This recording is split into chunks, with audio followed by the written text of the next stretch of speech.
Hello everyone. रहीम दास जी के प्रसिद्ध और सर्वश्रेष्ठ दोहे हिंदी में अर्थ सहित। चलिए जानते हैं रहीम दास जी के दोहे। मनुष्य को सोच समझ कर व्यवहार करना चाहिए, क्योंकि किसी कारणवश यदि बात बिगड़ जाए तो फिर उसे बनाना कठिन होता है। जैसे एक बार दूध फट गया तो लाख कोशिश करने पर भी उसे मथ कर मक्खन नहीं निकाला जा सकेगा। रहीम कहते हैं कि प्रेम का नाता नाजुक होता है, इसे झटका देकर तोड़ना उचित नहीं होता। यदि यह प्रेम का धागा एक बार टूट जाता है तो फिर इसे मिलाना कठिन होता है। यदि मिल भी जाए, टूटे हुए धागे के बीच में गांठ पड़ ही जाती है। रहीम जी कहते हैं, बड़ी वस्तु को देखकर छोटी वस्तु को फेंक नहीं देना चाहिए। जहाँ छोटी सुई काम आती है, वहाँ तलवार बेचारी क्या काम कर सकती है। रहीम जी कहते हैं, जो अच्छे स्वभाव के मनुष्य होते हैं उनको बुरी संगति भी बिगाड़ नहीं पाती। जहरीले सांप चंदन वृक्ष पर लिपटे रहने पर भी उस पर कोई जहरीला प्रभाव नहीं डाल पाते। यदि आपका प्रिय 100 बार भी रूठे तो भी रूठे हुए को प्रिय को मनाना चाहिए, क्योंकि यदि मोतियों की माला टूट जाए तो उन मोतियों को बार बार धागे में पिरो लेना चाहिए। रहीम जी कहते हैं, बड़े को छोटे कहने से बड़े का बड़ापन नहीं घटता, क्योंकि गिरधर श्री कृष्ण को मुरलीधर कहने से उनकी महिमा कम नहीं होती।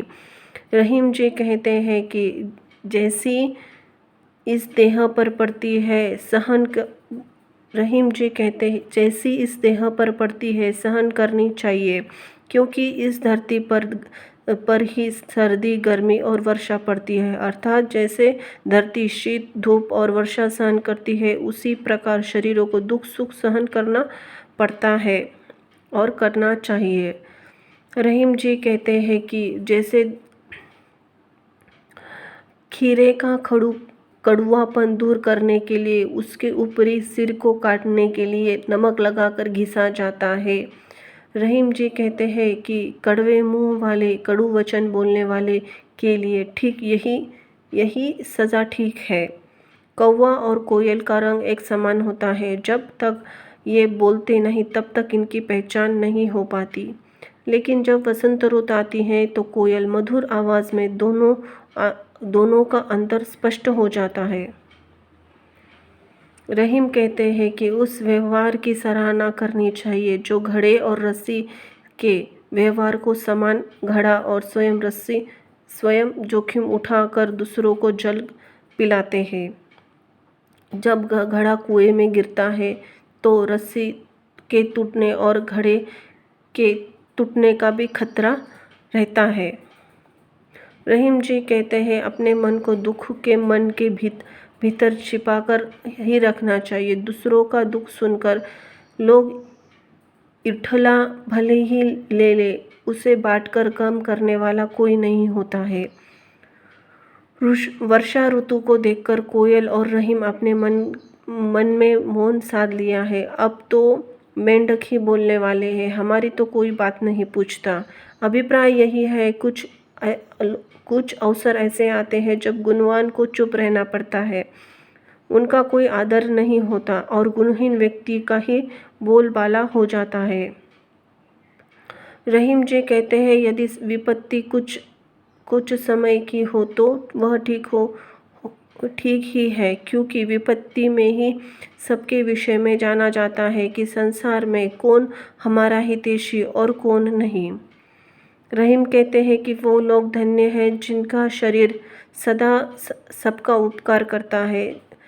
जिस प्रकार मेहंदी बांटने वाले की अंग पर भी मेहंदी का रंग लग जाता है, उसी प्रकार परोपकारी का शरीर भी सुशोभित रहता है। रहीम जी कहते हैं, उपयुक्त समय आने पर वृक्ष में फल फलता है, झड़ने का समय आने पर वह झड़ जाता है। सदा किसी की अवस्था एक जैसी नहीं रहती, इसलिए दुख के समय पछताना व्यर्थ है। ओझे मनुष्य का साथ देना साथ छोड़ देना चाहिए। हर अवस्था में उसी से हानि होती है। जैसे अंगार जब तक गर्म रहता है तब तक शरीर को जलाता है, और जब ठंडा कोयला हो जाता है तब भी वो शरीर को काला करता है। वृक्ष कभी अपने फल नहीं खाते, नदी को भी अपने लिए संचित नहीं करती। उसी प्रकार सज्जन परोपकार के लिए देह धारण करते हैं। रहीम के विचार करने कहते हैं कि तलवार न तो लोहे की कही जाएगी, न लोहार की। तलवार उस वीर की कही जाएगी जो वीरता से शत्रु के सर पर मारकर उसके प्राणों का अंत कर देता है।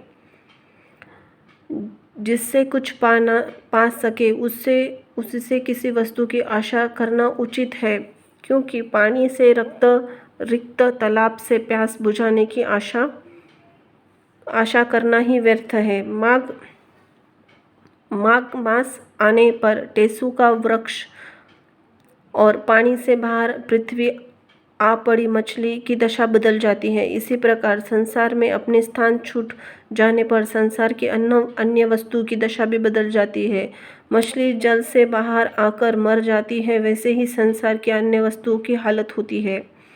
जिस प्रकार जल में पड़ा होने पर भी पत्थर नरम नहीं होता, उसी प्रकार मूर्ख व्यक्ति की अवस्था होती है।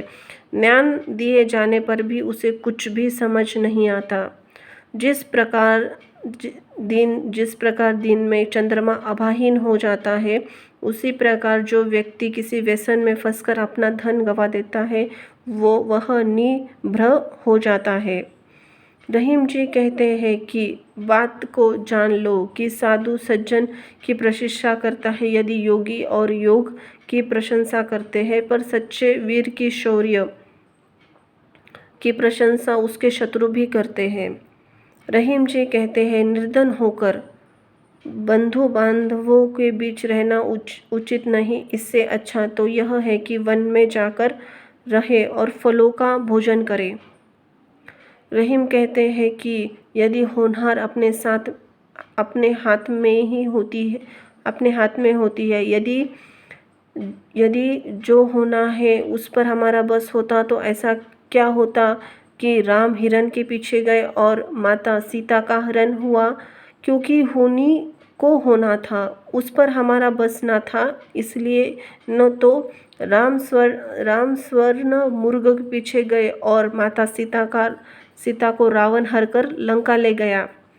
रहीम जी कहते हैं उस प्रकार की व्यवहार और सराहना करनी चाहिए जो घड़े और रस्सी के व्यवहार के समान हो। घड़ा और रस्सी स्वयं जोखिम उठाकर दूसरों के जल को पिलाती है, और जब घड़ा कुएं में जाता है तो रस्सी के टूटने और घड़े के टूटने का खतरा तो रहता ही है।